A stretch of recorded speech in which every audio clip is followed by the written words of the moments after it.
Hello again. Here we are, TECHNOLOJAMES episode 2. Yeah. So a few days early today, I just got that excited about technology, got home from work, and I was like, man, I've got to tell these people something useful. So today, browser shortcuts is what we're going to be talking about. We're coming at you live in 1080p, full HD goodness, so enjoy that. Make it full screen, get really close with all the details. Right, let's get started.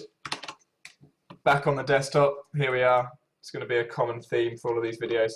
Let's fire up web browser of choice. Today, Google Chrome. I'd recommend everyone to get this. It is one of the best, if not the best browsers. To be honest, if you're using anything other than Internet Explorer, it's probably a good thing. I might talk about that in a future video in a bit of a rant on why to not use that. Let's get started on some shortcuts. A lot of people use lots of windows for their browsers. If we fire up a few, they've got Facebook in here, Wikipedia, maybe some eBay going on, and they've just got all of these windows, and it's just a mess, and there's no need for it. All the modern browsers now support tabs, so that's what you should be using. Let's pull it into the middle. So new tab, you can click here, nice and easy, or Ctrl+T on your keyboard. Again, your little finger on the Control key and then the T to easily just fire up a few. So that's good. And to close them, again, don't think the letter will correspond with the action necessarily. Ctrl+T for tab is kind of lucky. To close a tab is Ctrl+W. So they're gone. If you do need to make a new window, it's N, which isn't the most handy shortcut. It's a bit of a stretch across the keyboard, but N for new window, and that brings up a copy there. Ctrl+W works on the window as well. What have I got next? So if you're working with multiple tabs, so let's say you've got a Wikipedia page up here. What are we learning about today? Oh, not dogs. How about cats again? So we're on the cat page, and we've opened up another tab, and we're going to look on Amazon for cats. Let's see if Amazon have got any cats. So I've got some nice tabs open here. I've got Amazon, I've got Wikipedia, and I want to know more about cats. Having a look through here. Oh dear. So looking something good on cats, and I want to switch to the other tab. We want to avoid using the mouse. We literally just don't want to use this hand. We want to use this hand on your keyboard because it's there anyway from you being typing. To switch to the other tab, it is Control and then the tab key, and that will cycle to the next tab. I might try and pull the keyboard up and show you. Okay. Will it stretch? I need to sort this out for the next video. Yeah, so you just have your finger here and just switching like that. Nice and easy. And that works especially well if you've got several tabs. So let's fire up a few more. Let's go on YouTube and maybe search for cats again. So you can just go all the way through. Really easy. Which is great, but if you want to go back, you don't want to, if you've got lots of tabs open, you don't want to necessarily having to go all the way through these just to get back.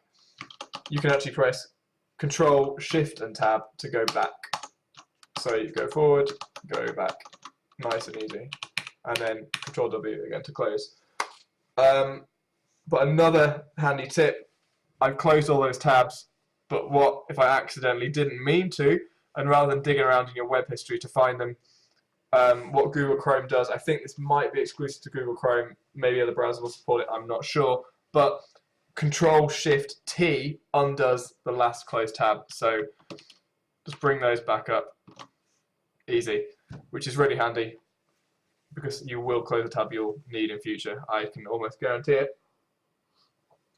And this is something that I do a lot now when I'm looking for things to buy, especially Christmas season. This is a topical tip.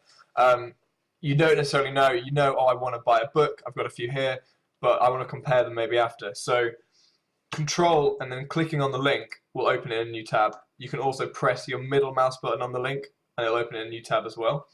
And then after that you can then go to those to compare using your Control tab, Control Shift tab again. but this one I don't use so much. I just do the Control tabbing through, but you can actually press Control plus the number key of the tab that it corresponds to. So the Wikipedia page there, you can see is the first tab, so Control and 1 goes to that. Here I've got cats in my YouTube, 1, 2, 3, 4, 5, Control and 5 will skip to that, and you can go to any of the others directly. But again, that kind of relies on you looking at the number counting, which I think is a bit too much effort. So what else can I say? What's on my list? Okay, let's say I've gone back on my Amazon. I've decided this is hilarious. I've got to open it in another window, in another tab, or go straight to it. Rather than Control and click, Control Shift and click opens it in a tab, but goes straight to that tab, opposed to Control click. It just opens the new tab. As you can see there, it's not jumped to it. So let's get rid of that. Let's get rid of that. So I've got my two books that I'm comparing, and I want to maybe do some other work, and I want to take these to another window. What you can do is you can drag windows independently from Chrome to have a separate window. So I've got this one over here and this one over here, and again you can actually rejoin it and position it anywhere you want back inside, which is quite a cool tip. But it also works as well if you hold down Control, you can select multiple windows. So I've got these Amazon pages here, they're selected, and then you can drag them out, click, click, click, and then drag out, and they're here separately. And you can you can select maybe these two, and then drag them back in here. So that's just a bit of manipulating the windows, working with the tabs that you've got open, which is quite a useful tip. So I've been going for, I'm not sure, but probably approaching 5 minutes, so I'm going to try and stop. Leave you with one more tip. Let's say you're browsing your Christmas presents, you've got a shared computer with you and your girlfriend, or your, what's the PC way of saying it, life partner. Control, Shift and N will bring up an incognito window, which is a super secret window. It won't leave any traces of history or cookies or anything like that. So that's all safe. So you can do all your Christmas shopping quickly. Control Shift N brings that up. Great. Okay, so there we go. I think that's hopefully not too long. Some tips in there. Next week I might talk about maybe a guide to Dropbox. I think a lot of people use that, but a lot of people don't, and it's got a lot of benefits. So I'd really recommend that. So that'll be next week. Yeah, so I hope you enjoyed this. Leave your feedback in the description below, and thank you.